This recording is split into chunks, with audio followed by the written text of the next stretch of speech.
Saudações! Eu quero começar fazendo uma pequena reflexão no Evangelho de Marcos. O Evangelho de Marcos foi o primeiro evangelho a ser escrito. Mateus, Lucas usaram o Evangelho de Marcos para compor o seu próprio evangelho, o evangelho deles. Marcos, então, tem uma prioridade em relação aos outros. Mas esse evangelho foi aumentado com mais tradições, com mais informações nos outros evangelhos. Qual que é a proposta do evangelho de Marcos? A proposta se encontra no versículo 1. Princípio do evangelho de Jesus Cristo, Filho de Deus. Essa tese percorrerá todo o livro de Marcos.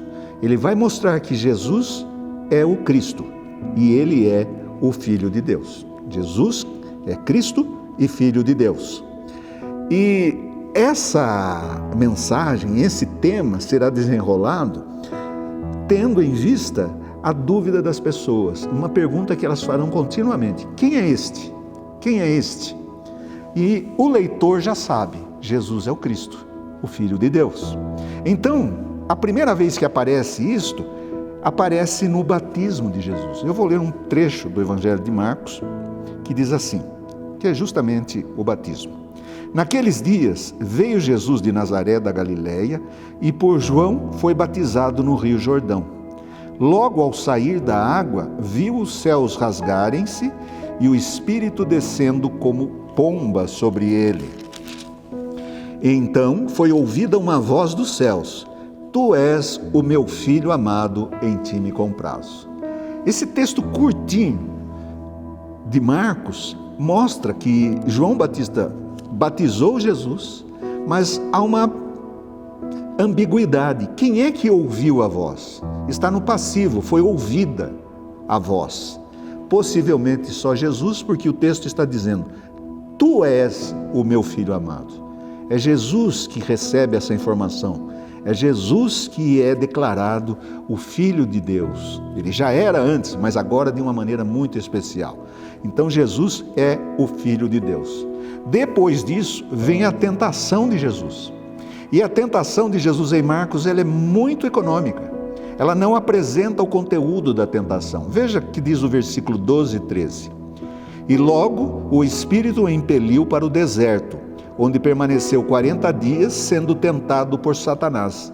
Estava com as feras, mas os anjos o serviam. Qual é o conteúdo da tentação? Se nós olharmos para Mateus e Lucas, nós vamos ter uma informação muito boa. Mas nós temos que lembrar que Marcos escreve sem a leitura do Evangelho de Lucas e Mateus. Então nós temos que tentar entender o que ele quer dizer com isto. Jesus sofreu a tentação. Nos outros evangelhos tem o mesmo teor, só que mais alongado. O teor é: Jesus é tentado a não executar, a não efetuar a obra que Deus tinha para ele. E a sua obra era muito difícil. A sua obra era morrer na cruz. Então era isso que ele estava fazendo, tentando dissuadir Jesus. Como é que sabemos disso? Principalmente porque vamos no capítulo 8. O capítulo 8 mostra uma coisa bastante importante. No capítulo 8, nós temos a segunda parte do Evangelho, em que depois de todo mundo perguntar quem era Jesus, Jesus faz uma pergunta aos discípulos que é respondida da seguinte maneira. Então, Jesus e os seus discípulos partiram para as aldeias de Cesareia de Filipe, e no caminho perguntou-lhes: Quem dizem os homens que sou eu? Notem a pergunta: quem sou eu? Há uma tentativa de saber quem é Jesus várias vezes durante o Evangelho até esse momento. Jesus está perguntando aos seus discípulos que já têm caminhado um tempo com ele: quem dizem que eu sou? E eles vão responder, vão repetir simplesmente o que as pessoas estão dizendo.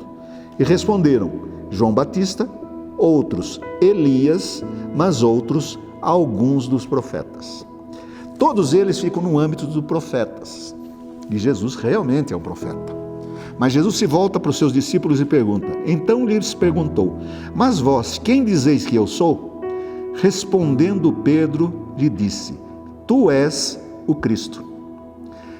Essa é a primeira parte da proposta de Marcos. Jesus é o Cristo. E ele está certo.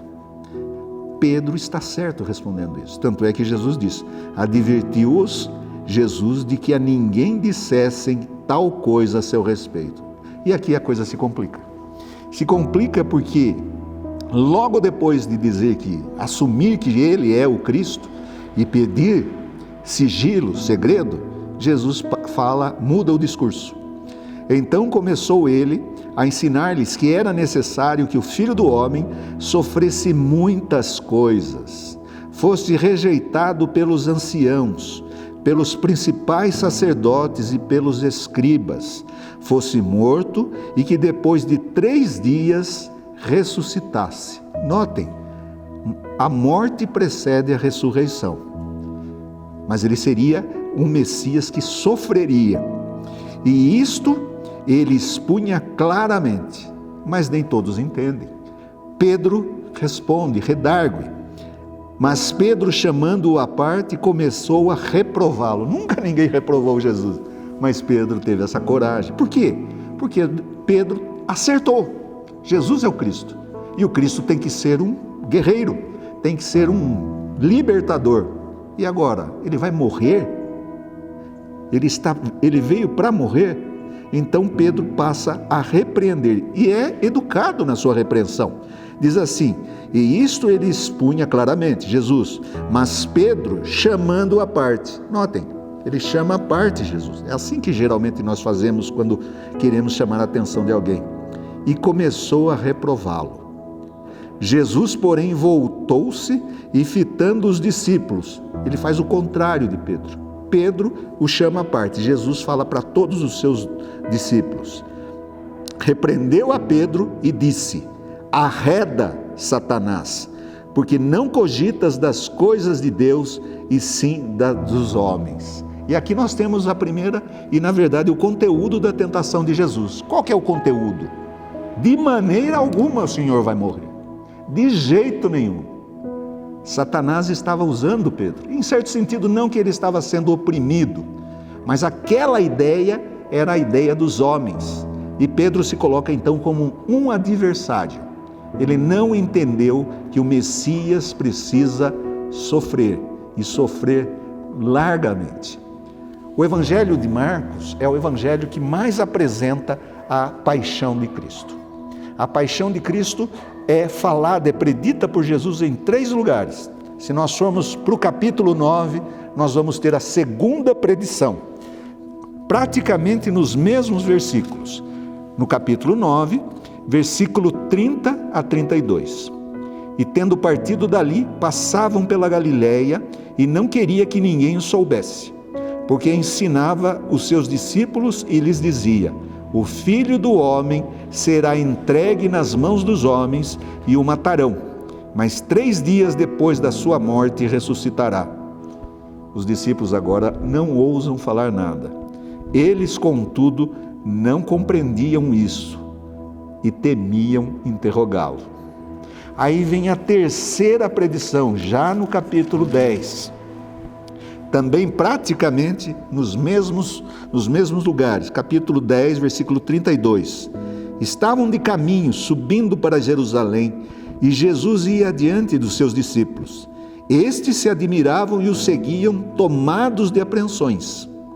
E Jesus, tornando a levar à parte os 12, passou a revelar-lhes as coisas que lhe deviam sobrevir, dizendo: eis que subimos para Jerusalém, e o Filho do Homem será entregue aos principais sacerdotes e aos escribas, condená-lo-ão à morte e o entregarão aos gentios. Hão de escarnecê-lo, cuspir nele, açoitá-lo, matá-lo, mas depois de 3 dias ressuscitará. O que isso quer dizer? Quer dizer que o Messias Jesus de fato é o Messias, o Cristo, mas é um Cristo diferente do que eles esperavam. É um Messias sofredor. Jesus é o servo sofredor de Isaías 53. Jesus tinha que padecer, este é o projeto de Deus. A tentação é dizer que Jesus não pode passar por isto, é inadmissível, mas sem a morte não há perdão e não há ressurreição. Pensemos nisso.